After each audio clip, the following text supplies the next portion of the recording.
What's up YouTube? We're back at it again today, and if you have seen the title of this video, then there's no surprises what we're going to be getting into. By the end of this video, we will have the first start on our Super Beetle project, and we just want to, throughout the video, we're going to kind of show you the normal first checks that you need to do before you start the motor, and then we're going to get right into getting this thing running. Now, before we get ahead of ourselves, just to be clear, this isn't going to be the first drive. We still don't have the coolant system complete. There's still a few odds and ends that we need to check off before we can take this on the road, but we will have this engine purring by the time we're done. Before anything, make sure you hit the subscribe button below because there's going to be a lot of content coming in the coming weeks, and we don't want you to miss anything because it sure is going to be fun. So just in case you haven't been keeping up with our videos recently, I just want to give you a quick rundown of what exactly we're doing in this project. So we have a 1973 Super Beetle that we've done a Subaru engine swap on. And what we have here is we have a EJ255 short block, which comes out of something like a 2008 to I believe like 2013 or 14 WRX motor, along with the heads are EJ253. So these are off of a naturally aspirated, I believe it's like an Impreza RS from 2003. And we are using a VF48 turbo, which is off of a newer model STI. I'm not exactly sure the years. But this whole combination, we're hoping to make a good amount of power and also have a very streetable daily driving vehicle. So you can see here, since our last video, we have our wiring loom installed at the engine. We've added vacuum hoses for our fuel pressure regulator, that goes all the way up into the body of the car, I guess into the passenger compartment where our ECU is. And we've added a little bit of this heat wrap, heat sheathing, just to protect anything that may be going by our future exhaust down the road. In addition to that, you can see that we have our relay panel and our ECU in their kind of where they'll be living for now. This isn't a permanent location, but this will be completely satisfactory for getting the car running. You can see we have our new power lines and our ground lines connected to where the battery will be mounted and connected, so that really everything is wired up as needed. You can also see here we have the AFR gauge kind of just sitting on the steering column. We'll eventually have a final mount for that, and we'll have to figure out a way to kind of incorporate that with our current dash setup. Additionally, you can see up here we have our fuel cell mounted. We have a pre-fuel pump filter. We have our Walbro 255 inline fuel pump. And I can show you in the rear, we have our post fuel pump filter, which is basically there to protect our fuel injectors from getting any crap in them. So you can see right here, mounted up, we also have our post fuel pump filter. So one thing you want to do on any project like this before you get too far into the start is make sure you put oil in it. I've seen so many times where people are starting up a new motor and they just get ahead of themselves and forget to put the oil in. So that's the first thing we're going to do right now. And luckily, this is nice and easy to fill up its current location. And because we're only using this for startup oil, it's not super critical the quality of the oil or the type of oil. We're going to use this just for the initial start and the cam break-in, but before we put any load on the motor, we'll put in some higher quality oil.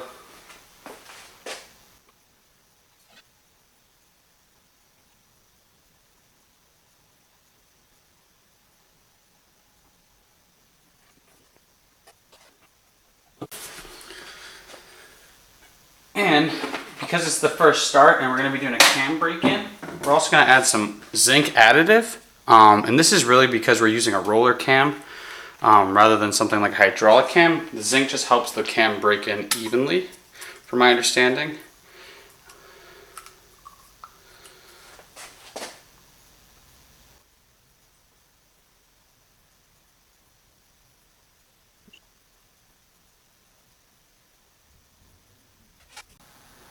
Alright, so we had a little dripping here because we didn't have the the oil drain for the oil pan fully tightened. So now that that's in, we have this topped off with our oil as well as our oil additive. So the next thing we're going to do is actually plug in the ECU and start going through all the sensors, make sure everything's getting acceptable readings, making sure there's no issues with the wiring as far as sensors and sensor inputs. And then from there, we'll be able to start cranking over the motor to see if we can build oil pressure. Okay, so what I wanted to show everyone real quick is kind of how we go through the initial setup of the Mega Squirt. So we're going to go to the basic load settings, And you see here, I've already input our engine size and our injector size, which is how we calculate the required fuel. We know we're going to be using speed density based on how we set up the wiring and the inputs that we have from the motor. And from there, you just need to make sure that the firing sequence is accurate. Additionally, I went through here and just made sure that the gauges that I wanted were here as far as coolant temperature, oil pressure, fuel pressure, fuel load. Those are all important just for our initial start. We also have the fuel settings here. So what you would do is you go to the VE table 1, your tools, and you do the table generator. And this is where you kind of guess at what exactly you're gonna, your power and what your power band is gonna look like. So you see I input the idle, red line, a guess at the power, and the engine displacement. And from there you're gonna generate it and apply it as your VE table.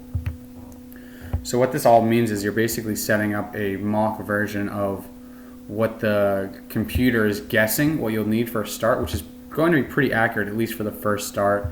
The other option you'll need to make sure is that your ignition options and wheel decoder are accurate. And the biggest thing here is the spark mode, which for the Subaru WRX, we can use the 36222, which is based on the crank sensor. The crank wheel and the crank sensor.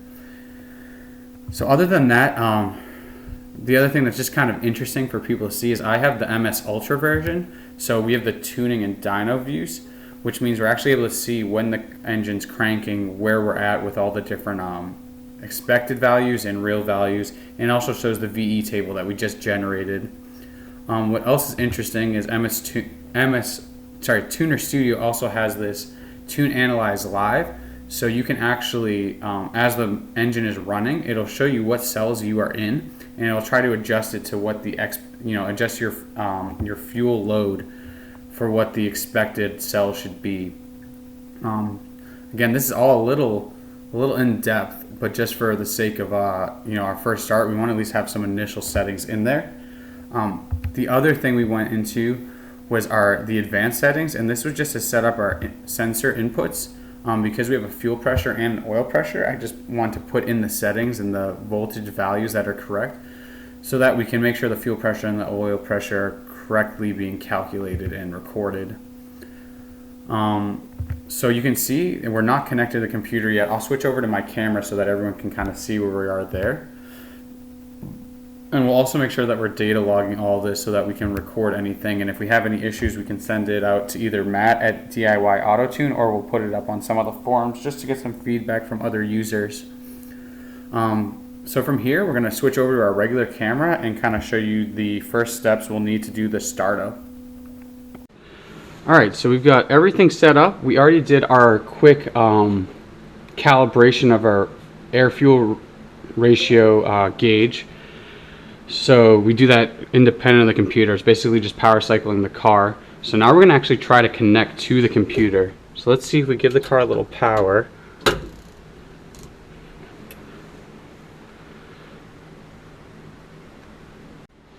Okay, so it just took a second because we had to actually do a firmware update for the software, I should say the firmware on the ECU.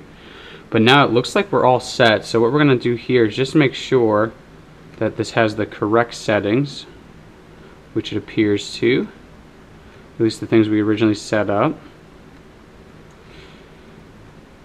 Just to make sure we have this saved. Okay, so the first thing we're going to try to do here is actually crank it over and see if we get oil pressure. Now I've already removed our fuse for the fuel system just to make sure that we don't end up flooding the engine or anything like that. And it looks like just by the air temperature and the coolant temperature, it seems like things are slightly off, but nothing too crazy. The coolant temperature, I actually just picked the default for the GM sensor because I wasn't exactly sure what we needed there. The air-fuel ratio seems a little odd, but we're still going to just give it a crank to see what happens.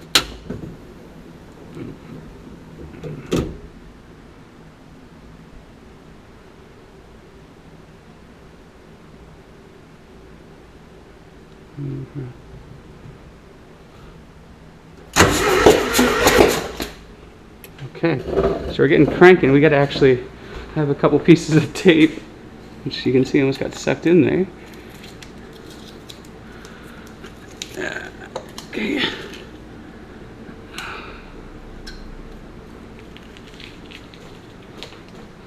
This is just to make sure we didn't get any debris. And you can see our PCV isn't set up yet, but that's fine. We're gonna actually set that. We want to leave it off to make sure there's no crazy oil, I guess you'd say almost like oil leakage, which is bad sealing of the engine coming from the pistons. But right now we're just gonna see if we can get some oil pressure.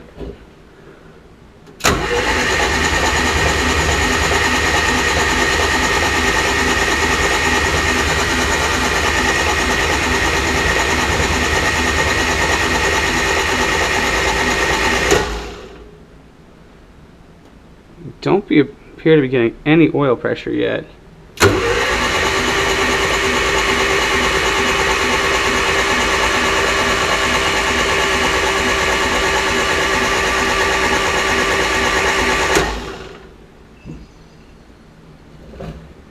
So let's see if we have anything leaking here.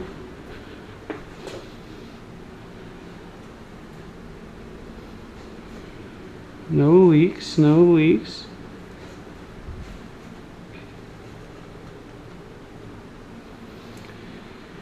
And this could just be because the motor hasn't run in a really long time, so it's pretty much bone dry. So it might just take a little while to get some oil pressure into the system.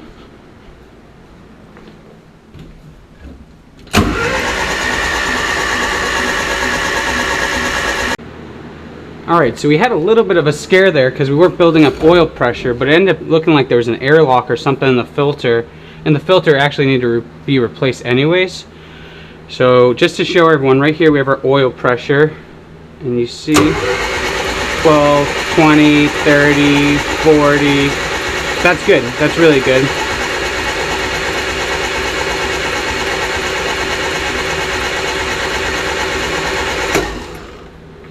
So now the next thing we can do is we can put in our spark plugs and start to prime the fuel system and check for leaks there. Alright, so another quick update. We got our spark plugs and spark plug wires installed. These are what everyone is recommending for turbo, like this application of a turbocharged hybrid. So these are the BKR7Es. And then we have just the factory Subaru. We have the Subaru factory spark plug wires. Alright, so we got fuel in the system now. I'm going to put our fuel pump fuse back in and try to build up some fuel pressure so we can adjust the regulator.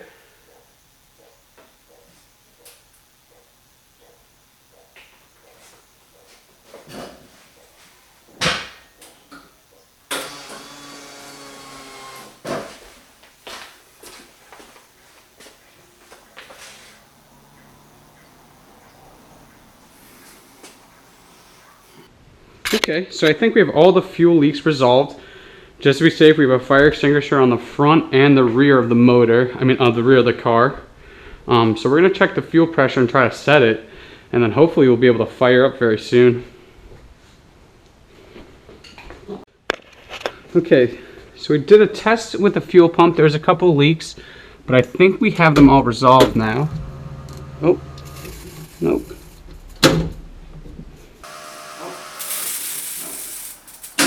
Oh.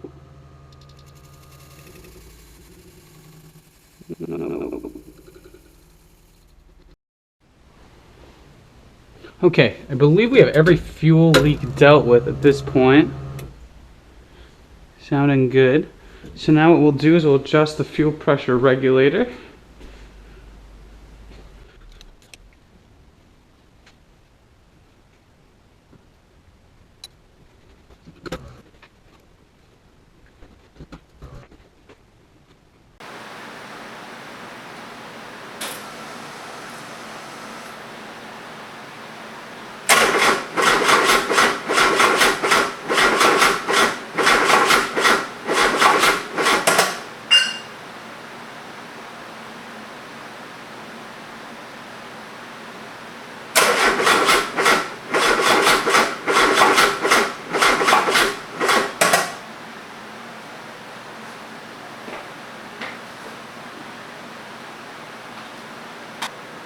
Okay, so we're having some issues here getting it to fire up.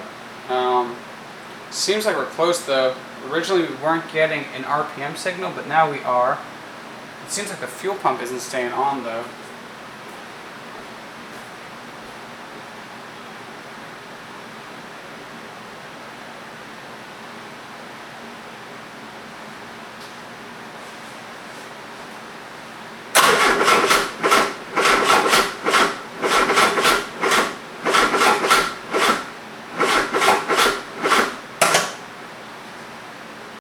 Alright, so we're getting into a situation where it seems like the fuel pump isn't turning on while we're cranking. I believe it has to do with it getting a clean RPM signal. It seems like we are, but I'm going to contact Megasquirt just to see why we may be having this issue, because if the fuel pump isn't turning on, the injectors are not turning on as well because they're connected to the same output on the MS3 Pro Evo. So we'll be back soon figuring out once we have why we're having this issue with the fuel pump and possibly the fuel injectors. Okay, so one thing that was recommended is to try the test mode and make sure the fuel pump is working. So we can go into the output test modes, enable test mode, and fuel pump on. And it's definitely working, so that's good. So from here we're gonna start just to try a start again, and we're gonna send the log to our friends over at DIY Autotune. Send them to Matt, and hopefully he can help us decipher. I'm thinking what we might need is to add a resistor to the cam input, but we'll give this a shot real quick.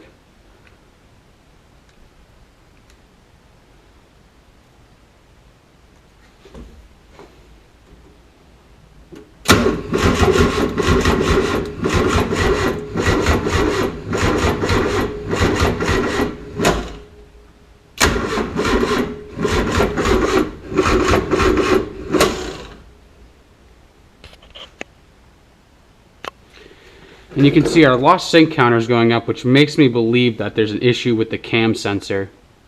But we'll send this log over and see what Matt thinks. We're kind of running out of ideas here, but we're going to try to give it a fresh start with a new battery and see if that helps at all.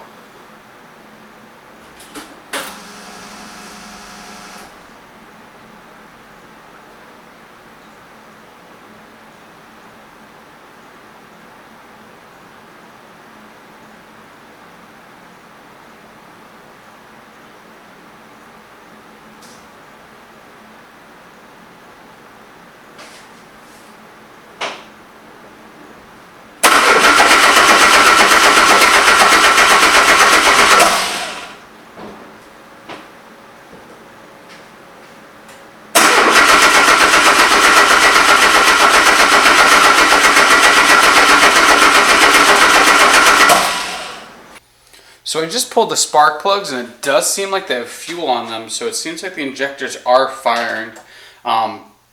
Just because we're not having any luck here, I'm going to do a real quick compression test, and I already did on cylinders 1 and 3, and they're both at exactly 175, which is really good because you want them to all be even.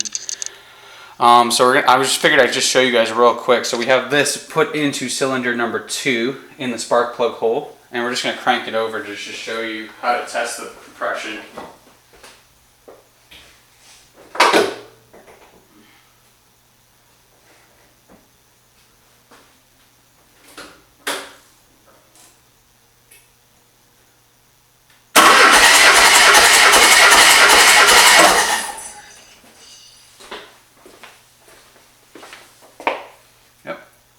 And we are right at 175 again, maybe 174, so that's really good. So we'll just do the last cylinder to confirm. So after some troubleshooting with Matt, it seems like maybe we're having issues with our cam sensor, which is throwing off our RPM sync. So I switched it to non-sequential fueling where we don't need the cam sensor, and hopefully we can get a fire up now.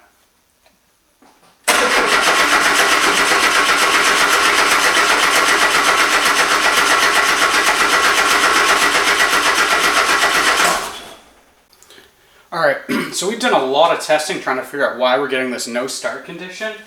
Fortunately, in the Megasquirt software, let's see, I can try to show you here, there's a test mode section, and so we've tested the fuel injectors, which all seem to work correctly.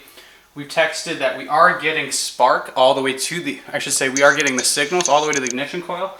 And it seems like our ignition coil is also actually what's faulty. It was wired backwards, the A and B spark output for the wasted spark, but either way we're not getting anything coming out of the ignition coil. So I already have one coming in today. We're going to switch it out and hopefully that fixes our issue. Alright, so let's get the new one installed. And this is actually an NGK part instead of an OEM Subaru part, but I don't think it should matter. NGK makes pretty quality parts. I'm hoping that stays true.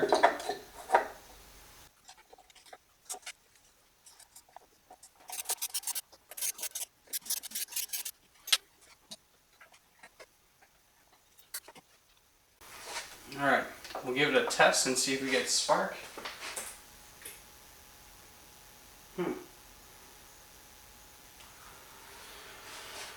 Still no luck. Okay, so after probing around a little bit more, it seems like we may have a bad ground. So what I did is basically, I hacked in a ground from the normal grounding point all the way back to the battery. And this kind of makes sense because I really don't have like any grounds on the engine except for one spot. And it doesn't go back to anywhere like the battery or the chassis. So we're gonna hopefully, by grounding this back to the battery, hopefully that fixes our grounding issue and we'll be able to get spark now.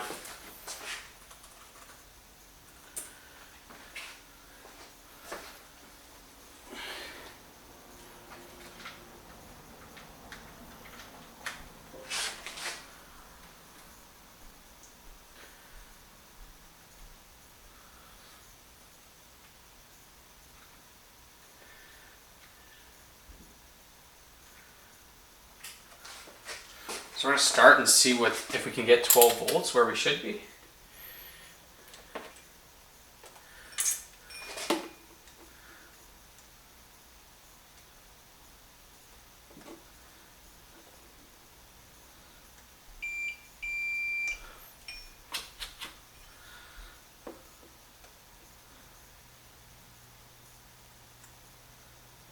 Perfect. Okay.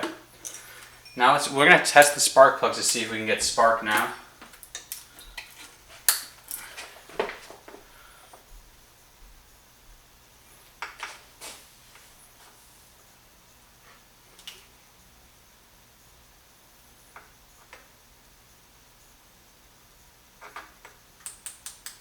Oh yeah, there we go. Alright, we're definitely on the right path here. We got spark, so that's really good news. That's the first time we got spark on the project. So I'm going to close everything up and see if we can get it to fire now.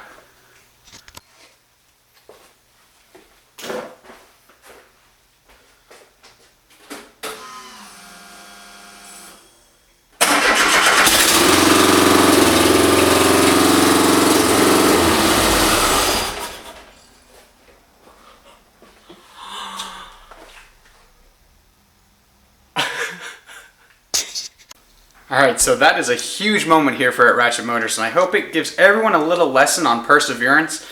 I know we see a lot of YouTubers and they kind of show what seems like the hard work and almost immediate start, and that's not always the case. And this took a lot of hours of troubleshooting. We had to go through almost every wire between the fuel injectors, the ignition coil, the crank sensor, and we finally have a running car. Now, just because it's running doesn't mean we're even close to being able to drive it. We still have to get the alternator wired up, we need to get the cooling system plumbed in, and then we can actually get the cam broken before our first drive.